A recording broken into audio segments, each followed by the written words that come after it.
Cet épisode a été créé à partir de l'anglais en utilisant l'intelligence artificielle. À venir dans cet épisode de Follow Him. Je vais vous donner un exemple. Les championnats du monde de gymnastique de 1983 à Budapest, en Hongrie. Lors de la finale de la barre fixe, j'étais en deuxième position. Je devançais tous les gymnastes russes et chinois. Une grande gymnaste japonaise me précédait. J'avais développé une certaine combinaison de compétences qui était ma marque de fabrique à l'époque. Et c'est ce qui m'a permis d'accéder à la finale. J'ai réussi et j'ai maintenant une chance de devenir championne du monde à la barre fixe. Bonjour mes amis, bienvenue dans ce nouvel épisode de Follow Him. Je m'appelle Hank Smith. Je suis votre animateur. Je suis accompagné de mon co-animateur, John, by the way, qui n'hésite pas à être mon égal. Il ne le fait pas à contre-cœur. John, voici la section 70 des Doctrines et Alliances. Le Seigneur dit qu'il veut que les saints soient égaux, et ce, sans rechigner. C'est toi, John.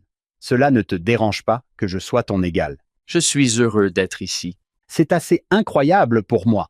Quand j'avais 12 ans, je me suis assis et j'ai écouté John, by the way, à la Youth Conference. Et si vous m'aviez dit qu'un jour vous feriez un podcast avec ce type, j'aurais d'abord demandé ce qu'est un podcast. Et je n'avais que 13 ans à l'époque. Oui, 12 et 13. John, nous sommes rejoints aujourd'hui par le frère Peter Vidmar, qui n'a pas besoin d'être présenté. Pour ceux qui ne le savent pas, je suis très nerveux à l'idée d'avoir frère Vidmar ici. Je sais que vous n'êtes pas John, parce que vous et lui êtes amis. Nous sommes. Nous siégeons ensemble au Conseil consultatif des jeunes hommes. Auparavant, on l'appelait le Conseil général des jeunes hommes.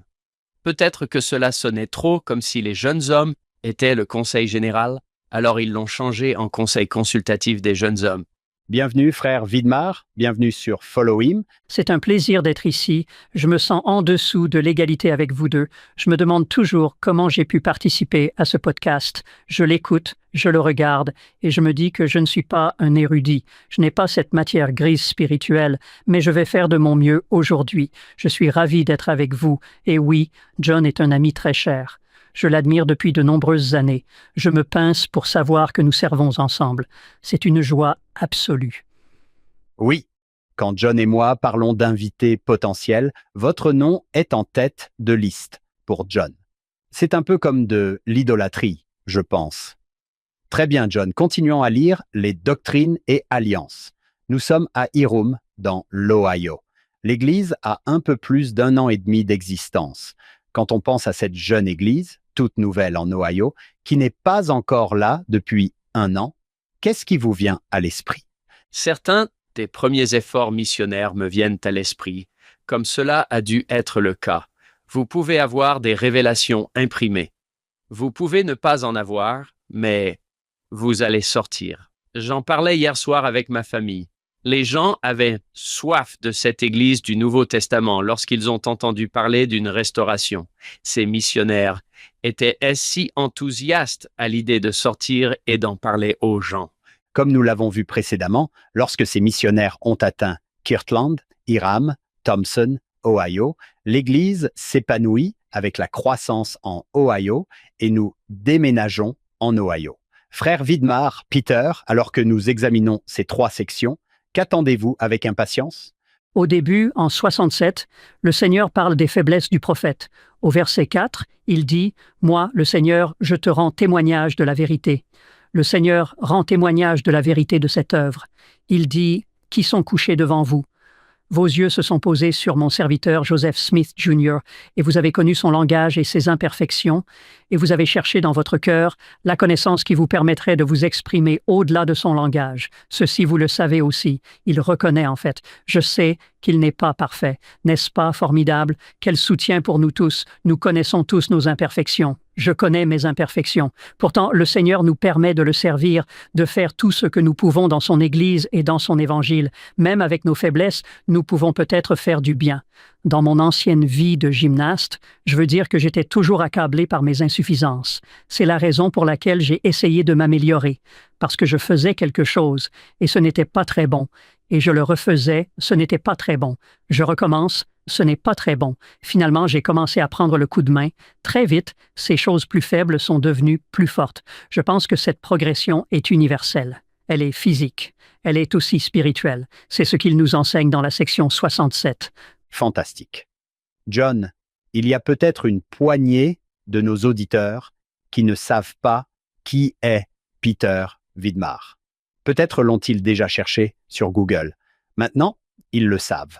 Mais pour ceux qui n'ont pas Internet sous les yeux, donnez-nous une biographie. J'ai une courte biographie.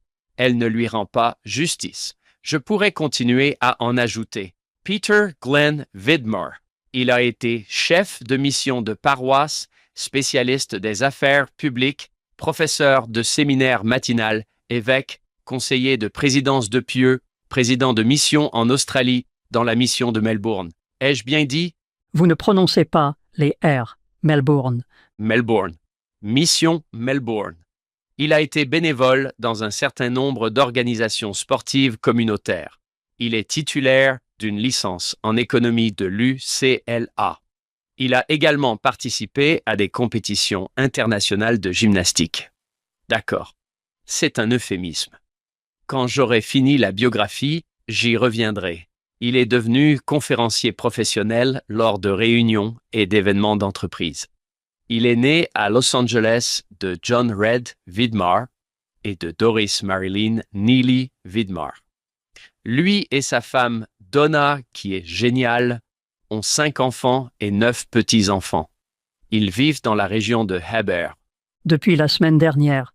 10 petits-enfants maintenant. Oui, la petite Romy Vidmar est née. Oui. Trop cool! Voici ce dont je me souviens parce que je suis rentré de ma mission à la fin de l'année 83. En 84, je regarde les Jeux olympiques d'été. Les gens disent que ce type est un saint des derniers jours. Ce type est un saint des derniers jours. Nous regardons Peter Vidmar gagner une médaille d'or et une équipe de gymnastique, une médaille d'argent au concours général et une médaille d'or au cheval d'arçon. Peut-être que les gens peuvent regarder cela sur YouTube. Peter, peux-tu nous dire quel score tu as obtenu au cheval d'arçon? Li Ning, le grand gymnaste chinois, et moi-même étions à égalité pour la première place lors de la finale du cheval d'arçon. À l'époque, les notes étaient reportées. Le score précédent était ajouté au score final. Aujourd'hui, c'est un seul coup. Vous allez sur, et celui qui gagne cette performance remporte la médaille d'or. Il y avait une accumulation de votre score obligatoire, de votre score optionnel et de votre score final. J'étais à égalité avec Li Ning, qui s'est présenté devant moi et a obtenu un score parfait de 10. Je suis assez bon en maths, donc je savais que pour être à égalité pour la médaille d'or, je devais obtenir un score parfait de 10. J'ai eu de la chance. Quel moment! J'ai vu la vidéo. Peter est surpris lorsqu'il voit le 10 en lumière, mais c'est un moment tellement cool. Hank, nous en avons parlé. Combien de temps dure un enchaînement au cheval d'arçon? Combien de secondes cela représente-t-il? Je ne sais pas. 30 secondes. 30 secondes. Combien d'années de préparation? Combien d'heures, d'années d'entraînement pour ces 30 secondes? Vous voyez? Malcolm Gladwell, dans son livre The Tipping Point, parle des 10 000 heures, c'est-à-dire du temps qu'il faut pour devenir un athlète de classe mondiale ou quelque chose comme ça. J'ai fait mes calculs une fois que tout était terminé et je pense que pour moi, c'était environ 20 000 heures dans le gymnase. C'est pas cool ça? C'est comme ça. Je ne suis pas différent des autres athlètes qui essaient de réussir. Il faut juste y consacrer du temps. Il n'y a pas de formule magique. Peter, lorsque vous étiez chef de mission, les missionnaires vous ont-ils déjà demandé, vous savez, de faire une routine ou de faire le poirier ou quelque chose comme ça? Je suis habillé comme un président de mission tous les jours, donc je porte un costume. Jusqu'à l'âge de 52 ans, j'ai fait du cheval d'arçon pour le public. J'essayais de rester en forme. Puis j'ai réalisé que je finirais par tomber du cheval d'arçon devant le public et qu'on dirait que c'est un vieux monsieur qui s'accroche à son passé. J'ai donc décidé d'arrêter la mission. Lorsque je suis arrivé, j'ai rencontré un ancien de Meunière, un ancien merveilleux. Je crois qu'il vient de Perth. Tout le monde est plus grand que moi, mais lui était plus grand que moi. Il m'a regardé et m'a dit « Président, j'ai entendu dire que vous étiez gymnaste. » J'ai répondu que oui, j'étais gymnaste. « Eh bien, pouvez-vous faire l'équilibre sur les mains ?» J'ai répondu « Bien sûr que je peux le faire. » Il m'a dit « Vous voulez faire un concours ?» C'était le conseil des chefs de mission, c'est l'un des chefs de zone. Et j'ai dit « Oui, je vais organiser un concours sur points. » Mais quand? J'ai dit « Tout de suite. » Vraiment? Oui, tout de suite. Et il a dit « D'accord. » Alors il enlève son manteau, j'enlève le mien, et ils font Stanton Weiser d'Ogden, Utah, qui s'approche. « Hé, je peux le faire aussi? » Je le regarde, ce n'était pas un grand garçon. C'était un petit gars comme moi, il avait l'air plutôt en forme. Je l'ai regardé et je lui ai dit « Oui, tu peux le faire, c'est ça. » Maintenant, on se met en équilibre sur les mains. Elder Meunier admettra qu'il n'a pas tenu très longtemps. Il tombe. Tout ce que j'entends alors que je tiens le poirier, c'est « Allez, Elder Weiser, allez, Elder Weiser. » J'ai dit « Est-il encore debout? » Il est toujours debout, Président. Je n'ai pas eu le temps de m'entraîner. Je ne m'étais pas entraîné pour ça. Je n'avais pas fait d'équilibre sur les mains pour préparer la mission. Je peux le faire, mais là, je suis fatigué. Je n'arrête pas d'entendre « Allez, Elder Weiser. » Je me demande pourquoi ils ne m'applaudissent pas. Mais oui, pourquoi le font-ils finalement? Elder Weiser tombe. Bien sûr, je suis toujours là-haut, mais il me restait probablement 10 secondes, si c'est le cas. Wow!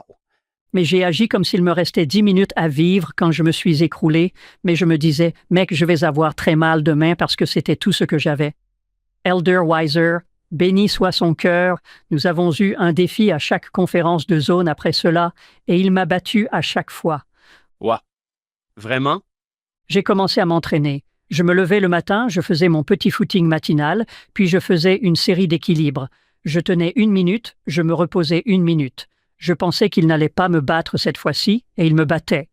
Je détestais ça, mais c'est un jeune homme tellement génial que je me suis dit « D'accord, d'accord ».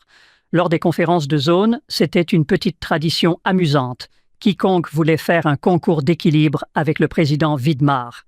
Oh, c'est génial. Parce que c'est la seule chose à laquelle je pouvais les battre. Ce sont tous de grands joueurs de rugby, beaucoup d'entre eux. Je ne vais pas les défier au rugby, c'est sûr.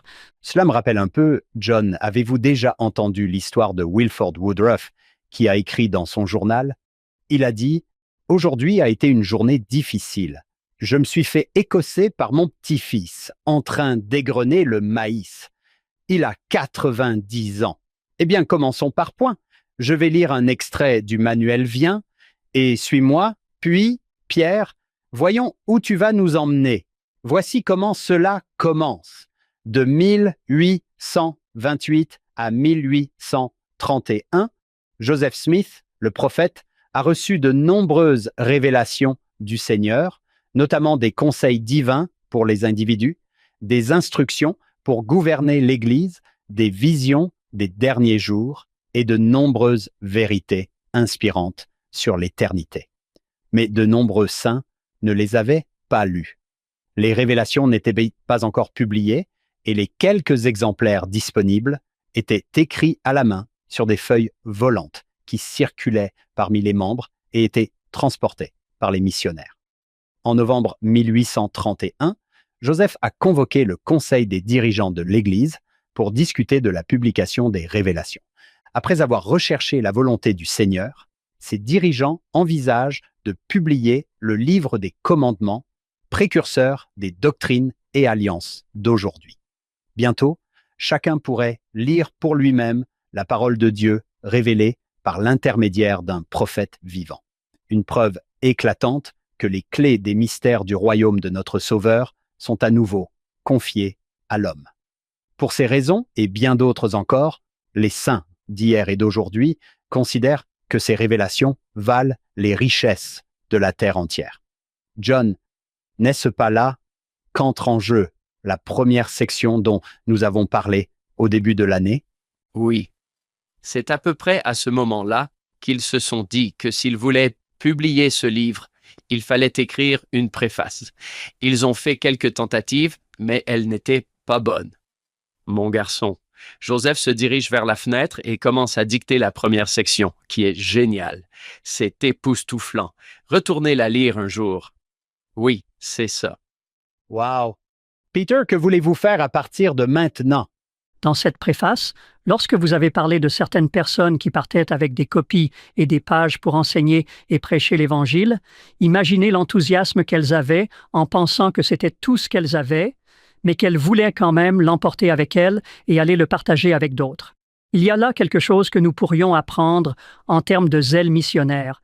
Si vous me permettez de revenir un peu en arrière, je vais vous parler de l'histoire personnelle de ma famille. J'en ai parlé à John il y a quelque temps. Mon arrière-arrière-grand-père, Solomon Chamberlain, a été baptisé par le prophète Joseph au lac Sénéca. Il a écrit une petite autobiographie. Il a raconté qu'à l'époque de son enfance, il n'avait pas l'impression d'avoir mené une bonne vie. Il avait prié pour obtenir le pardon lorsqu'il avait environ 19 ans. Il a dit que, comme Enos autrefois, j'avais l'impression que mes péchés étaient pardonnés parce que j'avais prié si sincèrement pour être pardonné. Il a dit cela. Puis il a eu une vision de 3 cieux et de leur gloire. Ce sont ses propres mots, et le 3e dépassait de loin les autres, et il est allé d'église en église pour partager ce qu'il pensait être la vérité qui lui avait été donnée avec beaucoup de dédain, bien sûr, et de moquerie. Mais il a également dit qu'il avait reçu une vision et l'impression que le Seigneur allait bientôt, selon ses propres termes, susciter une Église. Elle suivrait l'ordre apostolique, elle aurait les mêmes pouvoirs et les mêmes dons qu'à l'époque du Christ, et je vivrais pour voir ce jour. Il y aurait un livre semblable à la Bible, et les gens seraient guidés par ce livre aussi bien que par la Bible. La phrase suivante de sa biographie date de l'année 1816. Wow! C'était 4 ans avant la première vision. Je vais juste partager un paragraphe, puis nous passerons à autre chose, mais il dit qu'à peu près à l'époque où Joseph Smith a trouvé les disques d'or, j'ai commencé à sentir que le temps approchait où le Seigneur allait, d'une manière ou d'une autre, faire naître son Église. Je me suis renseigné dans le pays où je voyageais. S'il existait une œuvre étrange de Dieu, telle qu'il n'y en avait pas eu sur la terre depuis les jours du Christ, je n'en entendais pas parler. Je vivais à environ 20 miles à l'est de l'endroit où le disque d'or a été trouvé sur le canal Erie. J'ai eu l'occasion de me rendre dans le Haut-Canada. J'ai pris le bateau pour Lockport, puis le bateau est arrivé à Palmyra. J'ai eu l'impression qu'un bon esprit me disait de quitter le bateau. C'était à quelques kilomètres de l'endroit où le disque a été trouvé. Après avoir quitté le bateau, l'esprit m'a manifesté de prendre la direction du sud. C'est ce que j'ai fait pendant environ 3 miles. Je n'avais pas encore entendu parler de la Bible d'or, appelée ainsi par certains dans cette région, du livre de Mormon, ni d'aucun membre de la famille de Joseph Smith. J'étais un étranger dans cette partie du pays, une ville où je n'avais jamais mis les pieds et où je ne connaissais personne. Le lendemain, il a fini par sentir qu'il fallait aller dans une certaine direction. Il a frappé à la porte de Hiram Smith et il a rencontré Hiram. C'est alors que Hiram lui a raconté l'histoire des mots du livre de Mormon, ce qu'il savait. Mais il a partagé ses expériences avec Hiram. Il lui a dit « Qui t'a dit cela ?» Et il dit que le Seigneur m'a dit ces choses il y a un certain nombre d'années. Si vous êtes une maison visionnaire, j'aimerais que vous fassiez connaître certaines de vos découvertes, car je pense pouvoir les supporter. C'est ainsi qu'il s'est familiarisé avec l'Évangile rétabli. Mais il dit qu'après avoir passé 2 jours ici, je suis allé avec Hiram et quelques autres à l'imprimerie de Palmyra, où ils ont commencé à imprimer le livre de Mormon, et dès qu'ils ont imprimé 64 pages, je les ai prises avec leur congé et j'ai poursuivi mon voyage au Canada, et j'ai prêché tout ce que je savais à tous, hauts et bas, riches et pauvres, et ainsi, vous voyez, c'était la première fois que le mormonisme imprimé a été prêché dans cette région. Telle fut son expérience de l'Évangile rétabli. Il a connu d'autres défis et d'autres épreuves. Il a perdu sa première femme à Winter Quarters. Il a dit en substance que tout le bonheur de ma vie s'était évanoui à ce moment-là, mais il est resté fidèle. Il a traversé les plaines. Il a fini, bien sûr, ici, et ce sont là mes racines évangéliques et ecclésiastiques. Je vénère le sacrifice que Solomon Chamberlain a fait pour ce qu'il savait être vrai. Comme vous l'avez mentionné dans la préface, les gens emportent des pages avec eux pour aller partager ce message avant même qu'il ne soit achevé. Et vous voyez donc l'inspiration et l'élan qui ont poussé Joseph à dire « Rassemblons toutes ces révélations dans un livre que nous pourrons partager. » Wow! John, je ne sais pas si nos auditeurs savent à quel point il est rare d'avoir une famille qui remonte aussi loin dans l'histoire de l'Église. Il a ses visions. Quand Joseph Smith a 11 ans, Oui, c'est avant 1816, 4 ans avant la première vision. on lui dit « Hé, attendez, ça vient. Oui, c'est vrai. » Il se rend à la porte de Hiram Smith. Wow, c'est très bien. Donc, c'est Solomon Chamberlain, son nom. Oui, Solomon Chamberlain. Vous pourriez faire des recherches dans l'histoire de l'Église. Il y a quelques vignettes à son sujet. Son histoire est publiée. Il est en avance, tôt dans la restauration. Oui, c'est vrai. Pré-restauration. Restauration préalable. Oui, c'est vrai. C'est fantastique. C'est fantastique. Nous ne savons pas s'il était présent lors de l'organisation de l'Église dans la salle, mais nous aimerions dire qu'il était là. Oui, le lac Sénéca. C'est là que les premiers baptêmes ont eu lieu.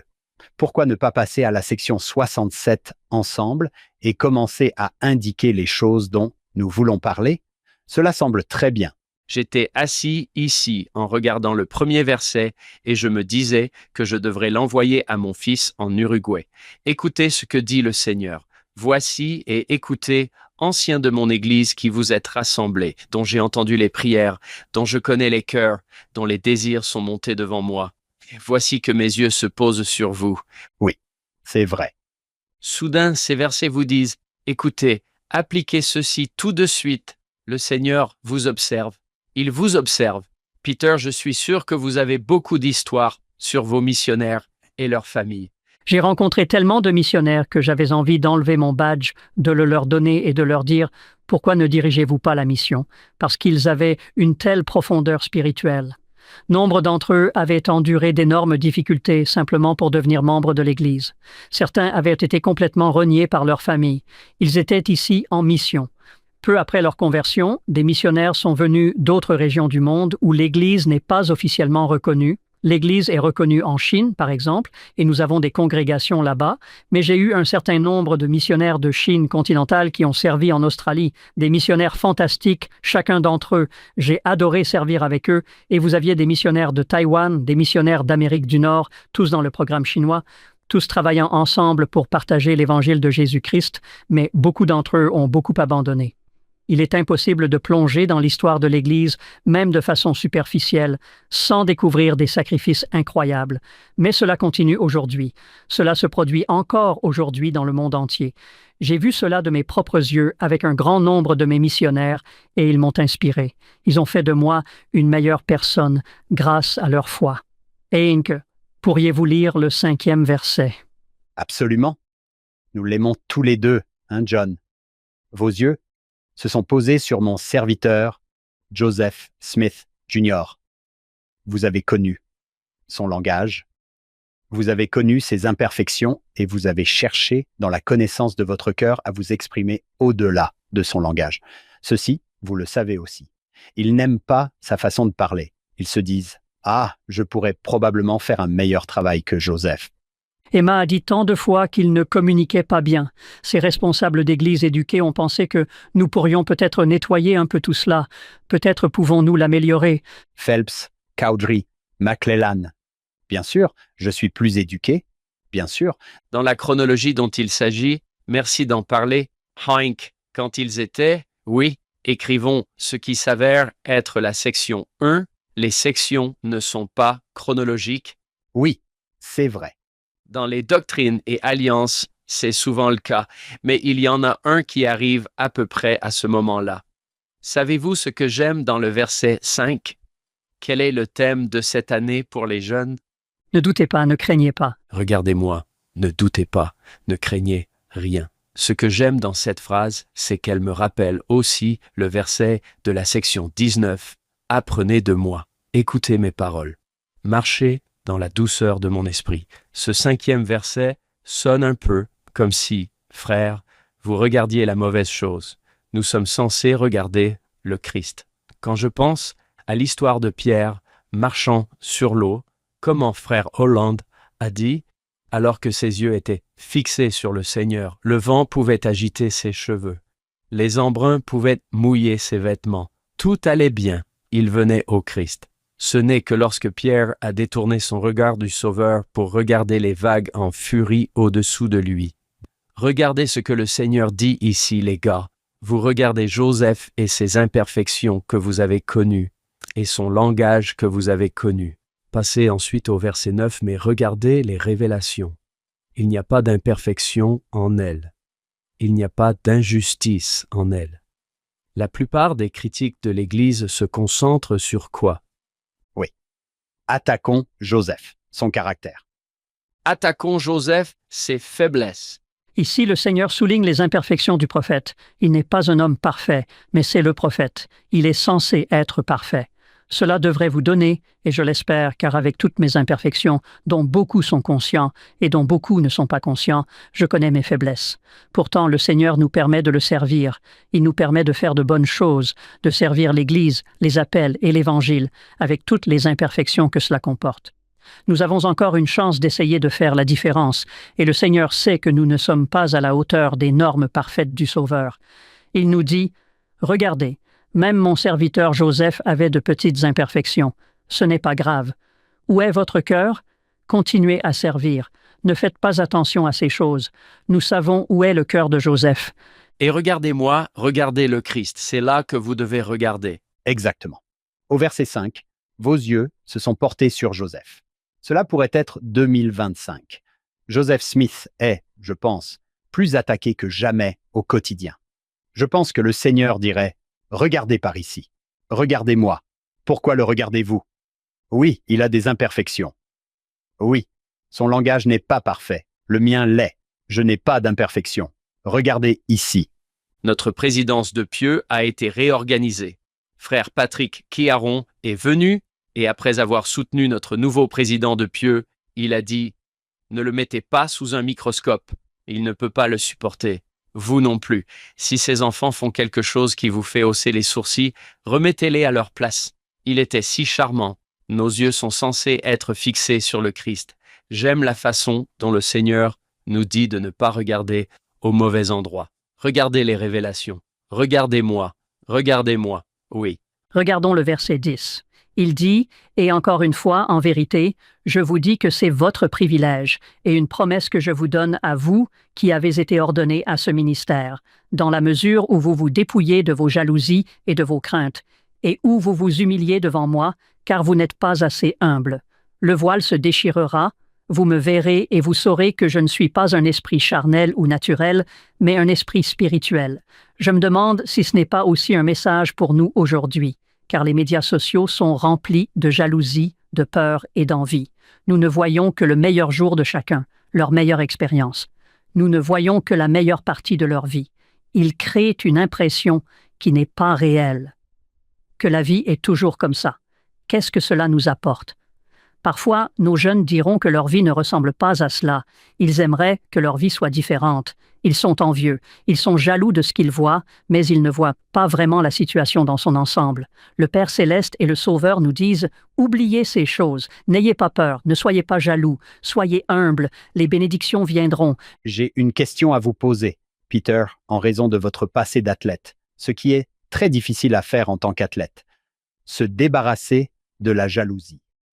Oh oui, c'est vrai. C'était là. Je voulais vraiment, vraiment être bon et je m'entraînais dur. La moitié de l'équipe olympique américaine venait de mon gymnase. 3 des 6 membres de l'équipe venaient de l'UCLA.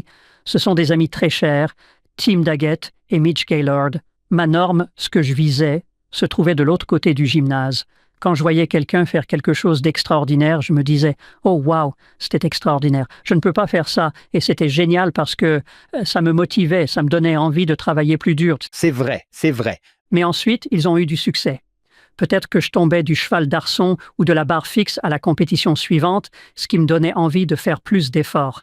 C'est incroyable comme j'ai évolué en essayant de me comparer à eux, tout en sachant très bien qu'ils avaient des points forts que je ne pourrais jamais égaler. J'avais des points forts qui sortaient du lot et qu'ils ne pouvaient peut-être pas exploiter aussi bien. Une fois que j'ai réalisé que je devais faire de mon mieux, j'ai compris que mon travail consistait à essayer d'être parfait. Mon travail consiste à essayer de faire une gymnastique parfaite, de perfectionner ce sur quoi j'essaie de me concentrer. Ensuite, vous passez de l'envie de votre coéquipière à la célébration de son succès. Ces petites jalousies mesquines n'étaient pas réelles et naturelles. Nous avons la vingtaine, nous sommes des jeunes de 20 ans. Nous essayons tous d'atteindre le même niveau. Pour atteindre mon objectif, je dois battre mon meilleur ami. J'ai donc remporté l'or au cheval d'arçon et Tim Daggett, avec qui je parlais hier, a gagné la médaille de bronze au cheval d'arçon. Il voulait gagner l'or, je le sais, mais cela n'a rien enlevé à notre amitié. Au fur et à mesure de l'évolution de l'équipe, lorsque nous sommes arrivés aux Jeux olympiques, nous étions vraiment ensemble. Nous étions une équipe. Nous voulions désespérément que nos coéquipières aient du succès et réussissent parce que nous avons eu une petite discussion avant les Jeux olympiques et nous nous sommes dit que si nous pouvions toutes réussir nos routines, si nous pouvions gagner cette médaille d'or d'équipe pour le reste de notre vie, chacune d'entre nous pourrait dire qu'elle est une championne olympique. Au lieu de dire « j'étais dans une équipe où il y avait un champion ici et un champion là », parce qu'ils ont mis une médaille d'or au cou de chaque membre de l'équipe. Nous sommes montés sur la tribune de la victoire et chacun d'entre nous a reçu une médaille d'or. Nous pouvons tous les 6 dire que je suis un médaillé d'or olympique. Cette victoire d'équipe était bien plus importante que les réalisations individuelles qui ont suivi. Après cela, nous nous en sommes rendus compte. Nous nous en sommes rendus compte heureusement avant le début des Jeux et nous nous sommes vraiment serrés les coudes, ce qui a été un moment magique pour nous. Mais non, ces sentiments sont réels, mais nous ne devons pas nous comparer aux autres. John, pour te connaître depuis de très nombreuses années, tu es l'une des personnes les plus humbles qui soient. Comment faites-vous pour ne pas être jaloux? Vous ne le faites tout simplement pas. Vous n'êtes pas jaloux. John, je te connais, tu aimes voir les autres réussir. Hank, je te soutiens à 100% sur ce point. C'est ce que j'ai toujours admiré le plus chez John, parce que je l'admire beaucoup. Il est juste, ouais. Ok, nouveau sujet maintenant. C'est génial. Ça va avec ça. Alma rentre de sa mission. Il aurait pu regarder les 4 fils de Mosia et se dire « Vous avez fait beaucoup mieux que moi. Je suis dans Alma 29-14. Je ne me réjouis pas de ma seule réussite. Je pense à toi, Pierre, en regardant tes coéquipiers, mais ma joie est plus grande à cause du succès de mes frères. » Il dit « Quand je pense au succès de mes frères, il a presque une expérience extracorporelle. Il est tellement heureux pour eux. Quand les gens du livre de Mormon sont toujours en train de tomber, ils sont absents pendant quelques jours. Ce modèle d'être heureux pour le succès des autres est, je suppose, ce à quoi nous aspirons tous. Mais j'aime que Peter ait pu partager cela et que vous ayez pu dire que nous étions dans le même bateau et que nous avions ressenti cette amitié. J'ai regardé beaucoup d'événements sportifs et j'ai vu, en particulier en gymnastique, les compétiteurs s'encourager les uns les autres. C'est vraiment cool de voir ça. N'oubliez pas que si je suis en compétition avec mon coéquipier, je suis en même temps en compétition avec lui pour les honneurs individuels. Vous voulez vraiment qu'il réussisse. Cela se voit aussi dans l'environnement de l'entraînement de gymnastique, car je vais donner des conseils à Tim. Il va me donner des conseils en me disant « Peter, pourquoi n'essaies-tu pas de faire ceci ou cela ?» Ce conseil qu'il me donne pourrait être exactement ce dont j'ai besoin pour le battre dans la compétition. Je ferai la même chose pour lui. Incroyable! C'est quelque chose que nous avons réussi à mettre de côté et que nous avons vraiment réussi à mettre en commun pour le bien de l'équipe. Ce n'est pas facile à faire dans mon sport. Je suis sûr que vous vous souviendrez tous les deux qu'en avril 2012, frère Holland a donné cette conférence sur la parabole des ouvriers dans la vigne. Comment certains de ces ouvriers deviennent vraiment jaloux de ce qui se passe. Ils regardent de travers. Je ne vais lire que 3 paragraphes. J'aimerais pouvoir lire tout le texte. Il résume la parabole et dit ensuite « C'est à partir de cette lecture de l'histoire que je pense qu'il faut voir le mécontentement des premiers ouvriers, car le maître de maison de la parabole leur dit, je paraphrase à peine, « Mes amis, je ne suis pas injuste avec vous. Vous avez accepté le salaire pour la journée, un bon salaire. Vous étiez très heureux d'obtenir ce travail et je suis très heureux de la façon dont vous avez servi. Vous êtes payé en totalité. Prenez votre salaire et profitez de la bénédiction. Quant aux autres, je suis libre de faire ce que je veux avec mon propre argent. » Puis cette question percutante à tous ceux qui ont besoin de l'entendre, pourquoi êtes-vous jaloux? Parce que Dieu est bon. Frères et sœurs, il y aura des moments dans notre vie où quelqu'un d'autre recevra une bénédiction inattendue ou une reconnaissance spéciale. Permettez-moi de vous demander de ne pas être blessé et surtout de ne pas être envieux lorsque la chance sourit à quelqu'un d'autre. Nous ne sommes pas diminués lorsque quelqu'un d'autre est enrichi. Nous ne sommes pas dans une course les uns contre les autres pour savoir qui est le plus riche, le plus talentueux, le plus beau ou même le plus béni. La course dans laquelle nous sommes réellement engagés est la course contre le péché, et l'envie est certainement l'un des péchés les plus universels, et ceci m'a fait rire. L'envie est l'erreur qui ne cesse d'être commise.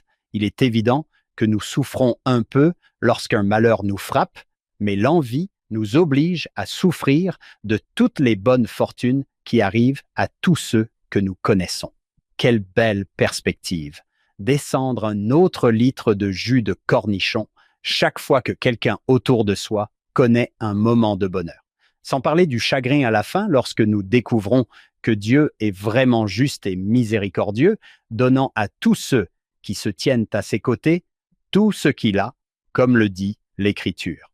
Première leçon tirée de la vigne du Seigneur: convoiter, bouder ou rabaisser les autres n'élève pas votre statut, pas plus que rabaisser quelqu'un d'autre n'améliore l'image que vous avez de vous-même.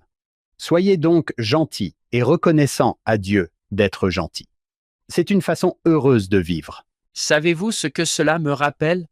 L'analogie rapide de Stephen Covey avec la mentalité de pénurie dit que si la vie est une pizza et que vous en prenez un gros morceau, il y a moins de pizza pour moi. La mentalité de l'abondance, elle, dit que la vie est une usine à pizza. Si vous réussissez, je peux être très heureux parce qu'il y a une infinité de pizzas. Ce que décrit le livre de Mormon, ce que vous venez de lire, c'est une sorte de mentalité de l'abondance qui nous permet de dire « c'est bien pour toi » et je veux dire que c'est bien pour toi. Je suis si heureux pour vous. Vous nous avez montré l'exemple de Peter et de vos coéquipiers. Et ce qui est bien, c'est que le plan du bonheur n'est pas du tout comme un sport. Il n'y a pas un champion, il n'y a pas un seul vainqueur. Nous pouvons tous recevoir la plus grande des bénédictions si nous suivons simplement le plan. Il est accessible à chacun d'entre nous. Nous avons tous des capacités différentes. Nous manquons tous de certaines qualités et capacités, et le Seigneur comprend tout cela. Au verset 2, « Voici, mes yeux sont sur toi. Je te connais. Je sais quelles sont tes forces, quelles sont tes faiblesses, et je travaillerai avec toi. Tout ira bien si nous faisons de notre mieux pour suivre le plan. » J'aime la façon dont frère Kéharon, dans ses derniers discours en tant que nouvel apôtre, parle de cet incroyable plan joyeux, un plan de joie. Le Père Céleste veut que nous soyons heureux. C'est tout ce qu'il recherche, notre bonheur. Parfois, je m'embrouille avec mes propres idées fausses. J'ai encore une question d'athlète. Je ne vais pas m'en tenir à cela. Je pourrais en avoir d'autres. Au verset 14. Regardez cette brève déclaration. Que votre esprit ne revienne pas en arrière. J'ai une note dans ma marge. Ne vous attardez pas sur le passé. Quand je pense à n'importe quel athlète, même au golf, vous avez quelques bogies derrière vous. Comment faites-vous pour ne pas penser au passé, Peter, lorsque vous montez sur le terrain? L'anxiété de performance m'a toujours fasciné. Comment Richie Saunders peut-il se lever et réussir quelques lancers francs alors que la pression est incroyable? Comment faites-vous? Ne pas regarder en arrière et se dire « Oh, j'ai déjà raté ça avant. » Je vais vous donner un exemple. En 1983, lors des championnats du monde de gymnastique à Budapest, en Hongrie, j'entrais dans la finale de la barre fixe. J'étais en deuxième position, je devançais tous les gymnastes russes et chinois. Une grande gymnaste japonaise me précédait. J'avais développé une certaine combinaison de compétences qui était ma marque de fabrique à l'époque. C'est ce qui m'a permis d'atteindre la finale. J'ai réussi et j'ai maintenant une chance de devenir championne du monde à la barre fixe. Lors des échauffements, avant le début de la compétition, j'ai eu des difficultés avec cette combinaison de compétences. J'ai commencé à paniquer et je me suis demandé ce que j'allais faire. Mon entraîneur essaie de m'aider et je ne me sentais pas très bien dans cette situation. J'ai tout de même décidé de me lancer. C'était ma chance, peut-être ma seule chance d'être championne du monde. La gymnaste qui était en première place a tout gâché, elle a fait une erreur. Tout ce que j'ai à faire maintenant, c'est de réussir mon enchaînement. Je deviendrai championne du monde de la barre fixe. J'ai réussi la première habileté et ensuite la deuxième habileté, j'arrive pour attraper la barre. La barre n'était pas là. J'ai fait une chute de 3 mètres sur le ventre. Je me suis relevé. J'ai terminé l'exercice. J'étais dévasté. Je me suis dit, est-ce que je suis comme ça? Si je fais partie de l'équipe olympique, est-ce que cela va se produire dans 6 mois? Tous ces doutes se sont installés. Mais en même temps, je me souviens qu'en revenant de l'arène à l'hôtel, j'étais seul parce que personne ne voulait me parler. Je me suis dit, plus jamais ça.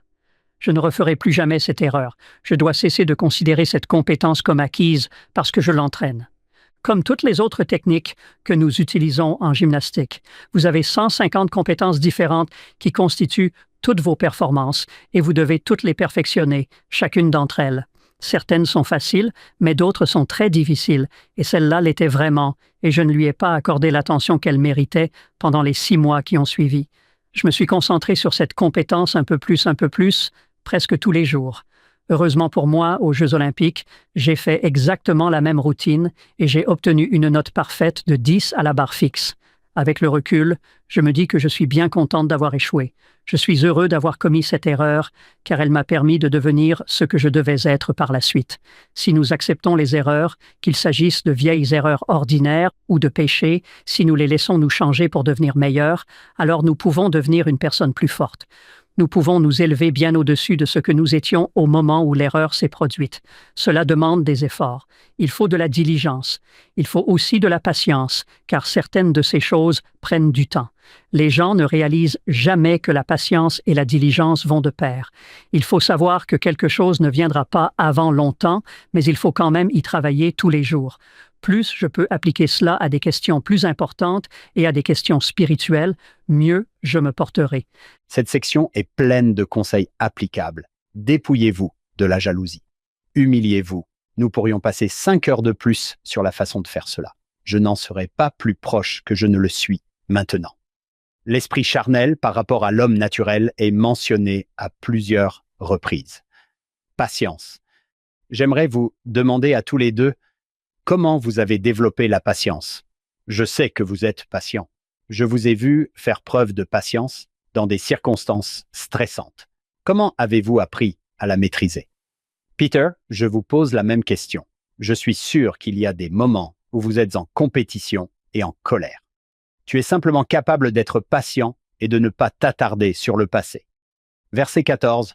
Tout cela dans cette petite section, le Seigneur dit « Hé, je peux vous donner les bons ingrédients pour une vie heureuse. » J'aime que le président Hinckley ait dit qu'il avait l'habitude de se dire tous les matins. Et j'ai pensé, waouh, qu'est-ce qu'un prophète de Dieu se dirait tous les matins? Il se disait que les choses allaient s'arranger. Tu te souviens de ça, Hank? J'ai déjà été évêque, j'en ai ressenti le poids. Quand j'ai entendu le président Hinckley dire cela, j'ai pensé, imaginez supporter le poids de toute l'Église.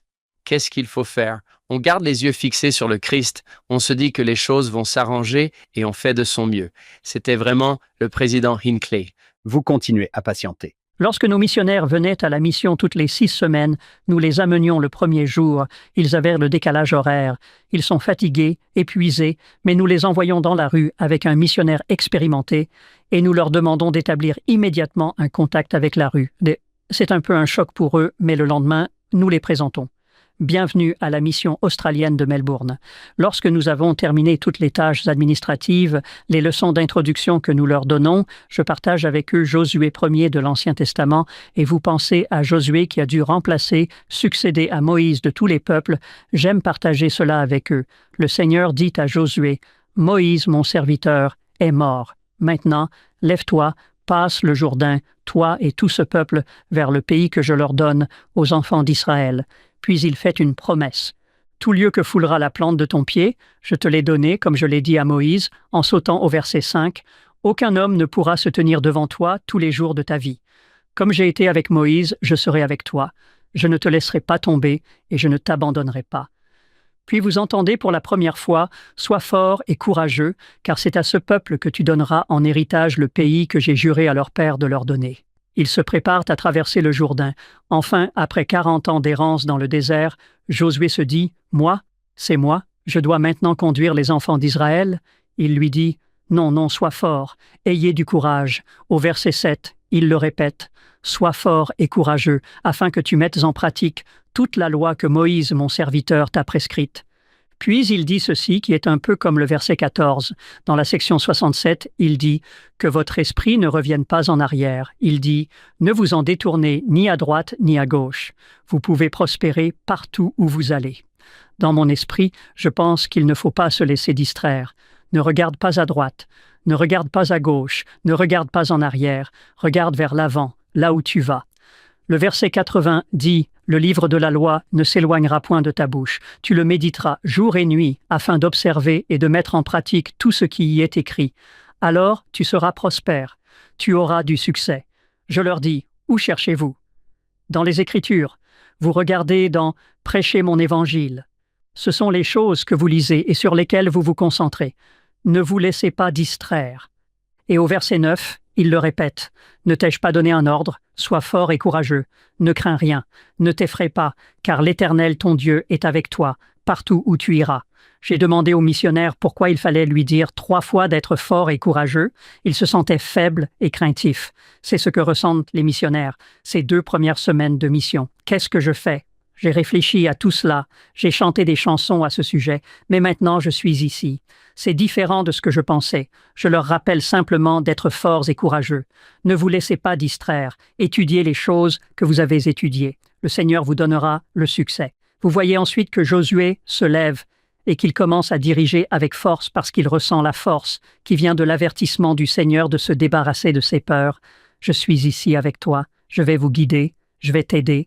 Les missionnaires ont besoin de ressentir cela sur le terrain, en particulier au cours des premières semaines et des premiers mois, lorsqu'ils ne sont pas tout à fait sûrs d'eux. Cette phrase du verset 13, « Persévérer dans la patience », était le nom d'une conférence donnée par le président Uchtdorf en 2010. La raison pour laquelle je la connais si bien est que j'ai décidé de l'écouter tous les jours pendant plus d'1 mois pour voir si je pouvais, d'une manière ou d'une autre, développer plus de patience. Quelque chose qui me rendait impatient me poussait à devenir plus patient. Il a raconté cette histoire. Il raconte qu'à l'âge de 10 ans, sa famille est devenue réfugiée. Il a dit qu'il savait parler allemand et russe, mais que maintenant, tout était en anglais. Il m'a dit que c'était difficile pour moi. Il y a eu des moments où j'ai vraiment cru que ma langue n'était tout simplement pas faite pour parler anglais. Le programme d'études était nouveau et étrange et j'ai pris du retard.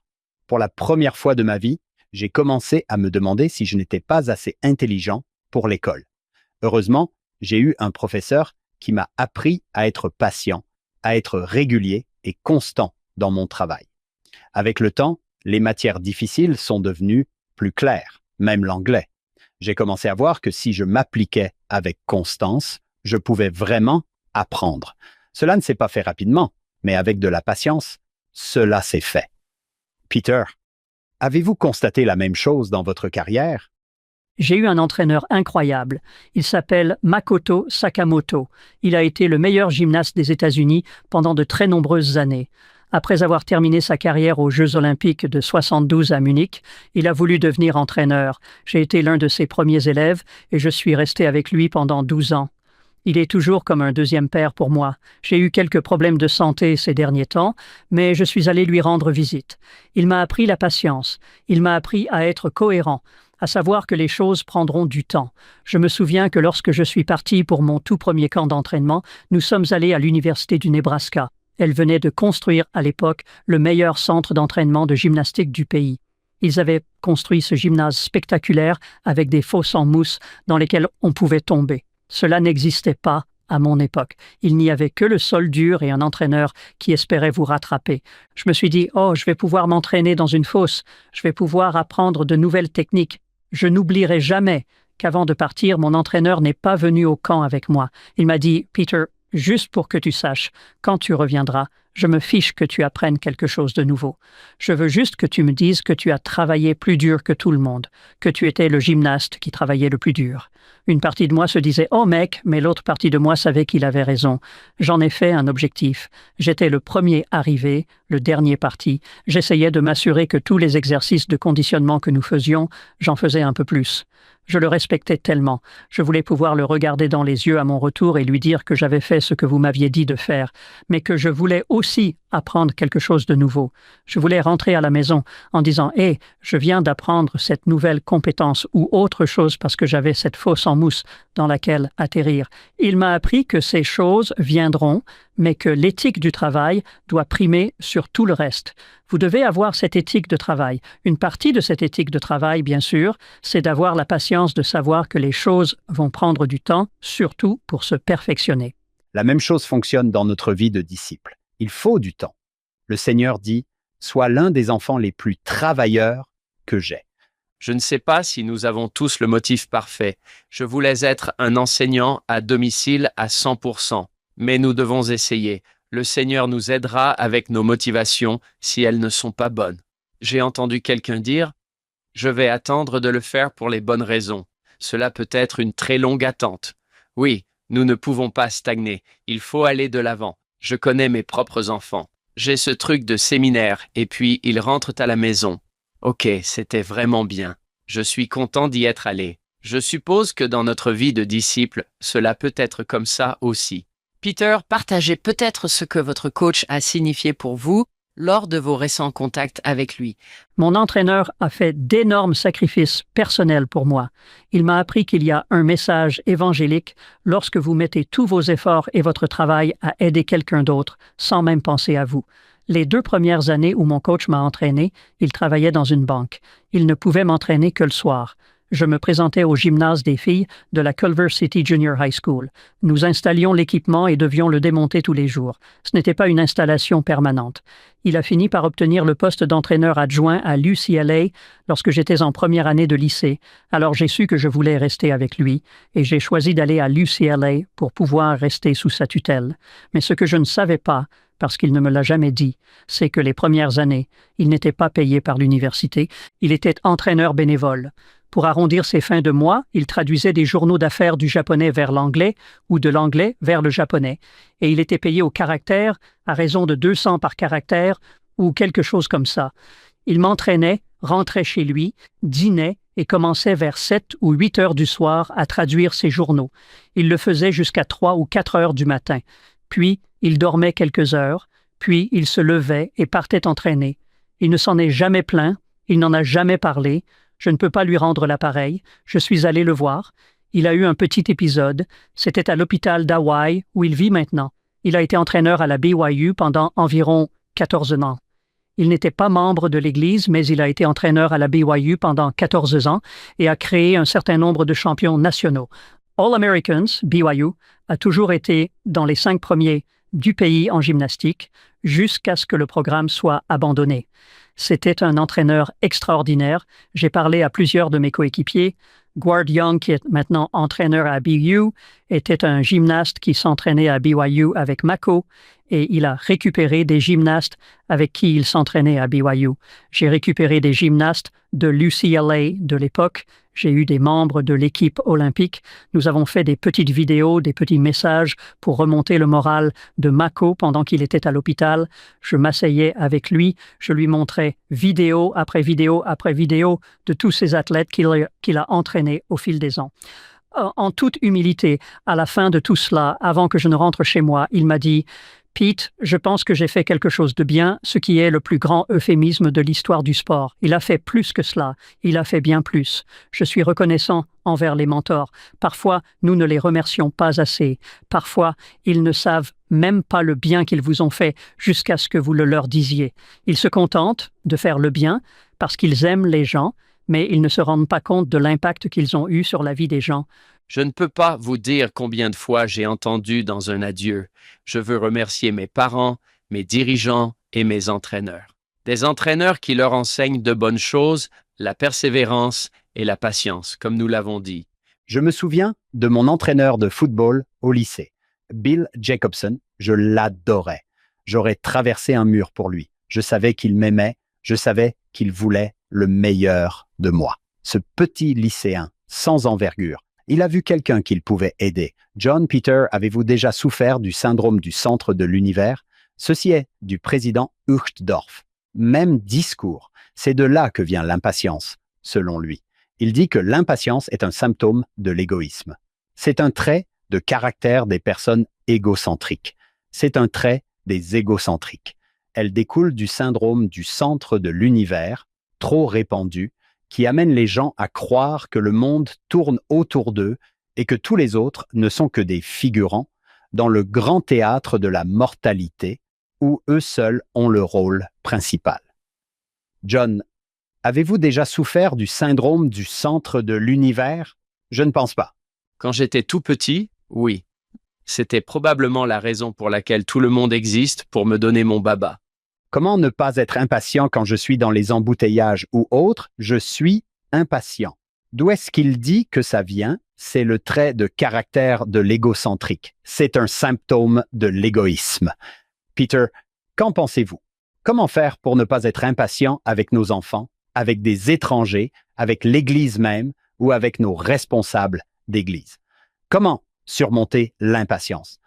Je n'ai que 2 articles sur mon bureau. Le premier est le thème du sacerdoce d'Aaron. Il me rappelle ma vocation et ces merveilleux jeunes hommes de l'Église, leur potentiel et le mien. L'autre est une photographie de mon fils de 5 ans, qui a maintenant 39 ans et qui se trouve donc sur mon bureau depuis 34 ans. Je me rends en voiture à l'entraînement de football et mon fils a 7 boucles dans les cheveux. Il est impossible de le coiffer. Lors d'une mission, c'était horrible d'essayer de le coiffer. Elle a fait une raie dans ses cheveux, elle les a peignés, elle a mis sa nouvelle petite tenue de foot.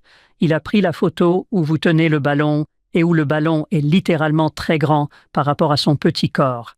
Pendant que nous roulons, il mange un morceau de chocolat. Il le mange et essuie le chocolat sur son maillot.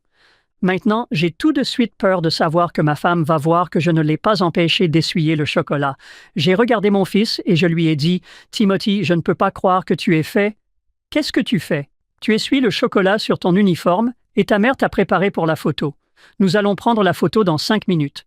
Comment je vais faire pour enlever le chocolat? Je me souviens d'avoir été si impatiente avec lui que j'ai vu ses larmes monter dans ses beaux petits yeux bruns et je l'ai vu se retourner et se sentir mal. À ce moment-là, j'ai su que j'étais le pire père du monde. Je me suis sentie condamnée par ses larmes et je me suis dit « Je n'arrive pas à croire que j'ai fait ça. Cet enfant, c'est mon premier-né. Oh, j'essaie d'être un bon parent. Je l'ai juste regardé. Le reste du trajet, c'était Timothy. Je suis désolé. Je n'aurais pas dû élever la voix. Timothy, je suis tellement désolé. Veux-tu me pardonner? Je me sentais si mal. La photo est sortie. Personne ne pouvait la voir, mais je pouvais voir la petite tache sur sa chemise. Je l'ai encadrée et je l'ai collée sur mon bureau, et elle est là depuis 34 ans pour me rappeler de ne pas être un père nul, mais d'être patient. Les petites choses sont vraiment des petites choses. Laissez-les aller. Je n'ai pas tenu compte de ce message de nombreuses fois dans ma vie, mais il m'a été constamment rappelé parce que j'avais tellement honte de moi pour ce gentil petit garçon innocent de 5 ans. Quelle histoire tendre et vulnérable. Je ne sais pas ce que ça fait, vous, d'être un père impatient. C'est tout nouveau pour moi. Nous avons déjà parlé de l'idée d'utiliser la prière familiale pour se repentir devant les enfants, afin qu'ils sachent qu'ils y travaillent aussi. Lorsqu'ils peuvent vous entendre vous repentir, cela montre qu'ils peuvent le faire. L'une de mes preuves préférées de la patience du Seigneur est le fait que la table des sacrements est boulonnée au sol de la chapelle. Elle n'est pas transportée à Noël et à Pâques. Le Seigneur est tellement patient avec nous. Il nous dit « Vous en aurez encore besoin dans 6 jours et demi. Vous savez que vous en aurez probablement besoin demain, mais revenez ici dans 7 jours. Revenons ici dans 7 jours. » Lorsque nous parlons de Joseph Smith et des appels qu'il reçoit, je me souviens que je ne m'attendais pas à cela. Mais lorsque j'ai vu les mains se lever pour me soutenir en tant qu'évêque, j'ai eu le sentiment qu'avec leur aide, je pourrais peut-être y arriver. Le fait de voir ce vote de soutien signifie beaucoup. C'est comme s'ils connaissaient mes défauts, ils connaissaient mes imperfections, mais nous vous soutiendrons en tant qu'évêque. J'ai dû me repentir devant eux aussi. Hank, ne voudriez-vous pas être un détenteur de la prêtrise d'Aaron de 15 ans dans la paroisse de John By the Way en tant qu'évêque? Je ne sais pas. Il faudra lui demander. Eh bien, John m'a demandé de prendre la parole une fois que je suis venu dans sa paroisse. Je parlais à une jeune fille, une adolescente, et je lui ai demandé comment elle aimait sa paroisse. Elle m'a répondu, « John, By the Way est notre évêque. Comment pensez-vous que j'aime la paroisse? » Je lui ai dit, « N'en dites pas plus. » C'est vrai, elle a dit ça. Il faut que je le note dans mon journal. Une autre conférence que j'ai essayé d'écouter des dizaines de fois était « Le pouvoir de la patience » par Robert C. Oakes. Général Oakes dans l'armée de l'air. Il a raconté cette histoire. Récemment, j'ai assisté aux funérailles d'un ami de longue date. Son fils a raconté une belle histoire de patience parentale. Lorsque le fils était jeune, son père possédait un concessionnaire de motos. Un jour, ils ont reçu une cargaison de motos neuves et brillantes et ils les ont toutes alignées dans le magasin. Le garçon a fait ce que tout garçon aimerait faire. Il est monté sur la plus proche. Il l'a même démarré. Puis, quand il s'est dit qu'il avait poussé sa chance assez loin, il a sauté. À son grand désarroi, sa descente a fait tomber le premier vélo. Puis, comme une suite de dominos, ils sont tous tombés l'un après l'autre. Vous imaginez les égratignures, John, les bosses et les... Oh! Son père a entendu le vacarme et a regardé derrière la cloison où il travaillait. Il sourit lentement. Il a dit « Eh bien, fiston, nous ferions mieux d'en réparer une et de la vendre pour pouvoir payer la réparation des autres. » Je pense que la réponse de mon ami personnifie la patience parentale. C'est une bonne histoire. Frère Robert C. Oakes a écrit un petit livre sur ses expériences dans l'armée de l'air. Il a dû s'éjecter d'un F-111, si je me souviens bien. Il s'est cassé une partie du dos. Quelle réaction aussi rapide. Ne pensez-vous pas que vous devriez dire « Je dois aller dans l'autre pièce pendant 1 minute pour frapper quelque chose. Je reviendrai. » J'ai remarqué qu'en travaillant sur ce sujet, je faisais attention à ce que je ressentais à l'intérieur, à ce que je me disais « Oh wow, je commence à me sentir frustré. Je commence à me sentir en colère. Je commence à me sentir. » Cela m'aide. Si je suis attentif, je peux rester maître de la situation. Je peux me dire que je dois m'éclipser avant que quelque chose ne se produise et non après. Je vais vous donner l'exemple hypothétique d'un match de basketball d'une petite ligue où un père impatient crie sur l'autre entraîneur, pas sur les arbitres. Les arbitres sont généralement des adolescents qui font de leur mieux. Mais l'autre entraîneur, j'ai décidé ce n'était pas moi. Il s'agissait d'un cas hypothétique où cette personne a décidé de crier sur l'autre entraîneur et l'autre entraîneur a crié en retour et ensuite cette personne, dans cette histoire hypothétique, découvre que cet entraîneur est dans son pieu. Il est le haut conseiller de sa paroisse. D'accord. C'est tout à fait hypothétique, John. Continuez à être patient, dit le Seigneur. Nous avons tous entendu des témoignages qui commençaient par des excuses à propos d'un incident de basketball dans une salle. C'est vrai, le basketball de quartier a été inventé pour que nous apprenions. Verset 13, continuez à vous repentir. Mes parents étaient des gens extraordinaires. Ma mère était la personne la plus responsable. Je n'étais jamais en retard à un rendez-vous ou à une séance d'entraînement. Elle était très ponctuelle. Elle pensait qu'il était important de tenir ses promesses. Elle est décédée trop tôt. Mon père était pour moi un exemple de patience. C'est lui qui m'a poussé à faire de la gymnastique. John Vidmar est né à Chuquicamata, au Chili. Mon grand-père travaillait dans l'industrie minière en Amérique du Sud pour une société minière américaine.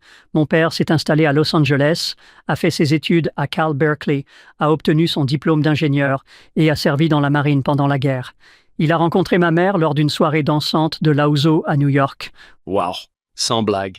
Mon père a fait de la gymnastique quand il était adolescent, quand il était au lycée à Los Angeles. Il avait aussi l'habitude d'aller à Muscle Beach, près de la jetée de Santa Monica. Il apprenait la gymnastique là-bas et faisait la vaisselle dans un restaurant du centre de Los Angeles le soir. Il avait assez d'argent pour prendre le bus jusqu'à Santa Monica et apprendre la gymnastique. Je n'ai jamais vu mon père faire de la gymnastique parce qu'à l'âge de 27 ans, il a contracté la polio. Cette maladie a laissé beaucoup de séquelles sur son corps. Il a perdu l'usage d'une trentaine de muscles, le bras gauche de mon père. Le deltoïde n'a pas fonctionné, il ne pouvait donc pas lever son bras gauche et son triceps. Mais son bras droit ne fonctionnait pas. Il ne pouvait pas pousser avec son bras droit. Son cou n'était pas aussi fort qu'il aurait pu l'être. Là où c'était vraiment évident, c'était la jambe gauche de mon père, de la taille d'un crayon numéro 2. La peau s'est enroulée autour de l'os. Il a eu une petite contraction du quadriceps. Avec l'aide d'une attelle, il a pu projeter sa jambe vers l'avant et la bloquer en place. Mon père a boité toute sa vie et je suis tout à fait conscient que de nombreuses personnes ont lutté physiquement contre d'autres affections, beaucoup plus graves que mon père, mais c'est avec lui que j'ai grandi. Il ne s'est jamais plaint de ce que tout le monde appelait un handicap, du moins pas devant ses enfants. Lorsqu'il est retourné à Los Angeles pour travailler dans le centre-ville, j'avais environ 10 ans. Un jour, mon père est rentré du travail et j'ai entendu ma mère sursauter. Elle préparait le dîner. Elle a vu mon père franchir la porte d'entrée et je l'ai entendu dire « John, que s'est-il passé ?» J'ai sauté du canapé et j'ai regardé mon père. Ses lunettes étaient cassées, il avait du sang séché sur tout le visage et il a dit « Ah, je vais vous dire ce qui s'est passé. Je traversais la rue à l'angle de la 6e et de Figueroa dans le centre-ville, et ma jambe valide s'est coincée dans un nid de poule. Je connaissais ma jambe molle, c'est comme ça qu'il l'appelait. Je savais que ma jambe n'allait pas me soutenir. Je savais que j'allais tomber. Je n'ai pas pu lever les bras assez vite. J'ai heurté le trottoir, la tête la première, j'ai cassé mes lunettes et j'ai ensanglanté mon visage. Tout le monde s'est arrêté. Les automobilistes sont sortis de leur voiture. Ils se sont précipités sur moi. Ils m'ont soulevé, ils m'ont traîné dans la rue. Un sans-abri m'a accompagné jusqu'à mon bureau et j'ai mis la main à la poche pour lui donner de l'argent, mais il n'a pas voulu le prendre parce qu'il m'a dit que lorsqu'il était enfant, il était scout. C'était sa bonne action de la journée. Mon père s'est mis à rire. Il a dit « La prochaine fois, il faudra que je fasse plus attention ». La devise non écrite de la famille était que les Vidmar n'abandonnent jamais. Mon père avait cette devise « On n'abandonne jamais. Il faut continuer à avancer ». Je me souviens qu'un frère ou une sœur m'appelait de l'école pour me dire qu'il avait eu une mauvaise journée ou une mauvaise semaine. J'entendais mon père, avec son ton chaleureux et amical d'ingénieur en mécanique, dire « Oui, je sais. D'accord, tu as passé une mauvaise journée. Eh bien, les choses vont toujours s'améliorer. Tu sais quelle est la devise de la famille? Faire de son mieux. On se parle plus tard. On a détesté ça. » Je vous ai parlé de mon entraîneur, cet incroyable entraîneur que j'ai eu même à un jeune âge. Quand j'ai eu la chance d'apprendre avec Mako Sakamoto, les entraînements étaient durs et je voulais me plaindre, mais je devais rentrer à la maison tous les soirs avec ce type, John Vidmar, et je lui suis tellement reconnaissante d'avoir essayé d'être joyeux. À la fin de sa vie, mon père a souffert du syndrome post-polio. Je crois que Boyd K. Packer a également souffert de ce syndrome parce qu'il avait été victime de la polio plus tôt dans sa vie. Tous ses bons muscles ont commencé à s'affaiblir. Mon père est passé de la marche en boitant à la marche avec une canne, puis avec un déambulateur, puis assis dans un fauteuil roulant pour finalement se déplacer dans un fauteuil roulant électrique. Puis tout s'est arrêté assez rapidement. Mon père s'en allait et nous savions qu'il quittait ce monde et la famille s'était rassemblée autour de lui ces derniers jours. Mon père était inconscient depuis environ 1 jour et demi. Ma nièce, Jenny, est arrivée avec 2 de ses fils adolescents. Elle s'est approchée du pied du lit et a dit d'une voix très forte « Hé, grand-père, c'est Jenny. J'ai Steven et Charlie ici. As-tu un conseil à leur donner? » J'étais sur le point de dire « Jenny, papa, je ne t'entends pas. » Mais au lieu de cela, j'ai vu mon père tourner la tête. Il a ouvert les yeux, a regardé légèrement ses 2 arrière-petits-fils et a dit « Faites toujours vos prières et n'abandonnez jamais. » Ce sont les derniers mots que j'ai entendus prononcer par mon père et d'une certaine manière, il résume sa vie. Quand il dit « Dites toujours vos prières », il dit « Ayez la foi ». Avoir la foi que vous pouvez faire tout ce que le Seigneur a en réserve pour vous. Mais en même temps, il faut aussi faire des efforts. Il ne faut jamais abandonner. J'en suis reconnaissant. C'est un peu ma devise. Faites vos prières, n'abandonnez pas. C'est simple, mais cela peut être très efficace si je l'applique vraiment dans ma vie. À venir dans la deuxième partie de cet épisode. Nous nous alignons toujours devant lui avant et après le début et la fin de la séance d'entraînement et il dit « Oh, au fait les gars, les séances d'entraînement de la semaine prochaine, nous allons recommencer le dimanche et ajouter une séance d'entraînement supplémentaire le dimanche. » Je ne savais pas quoi faire. Je suis diacre. J'ai obtenu la prêtrise. J'ai 12 ans et demi et je suis allé voir mon entraîneur et j'ai dit « Je ne peux pas y aller le dimanche. »« Oh, ce dimanche, tu ne peux pas. » « Non, je ne peux pas y aller tous les dimanches. » Pourquoi? Parce que j'ai reçu l'ordre de sanctifier le jour du sabbat. Je ne veux pas faire de la gymnastique le jour du sabbat.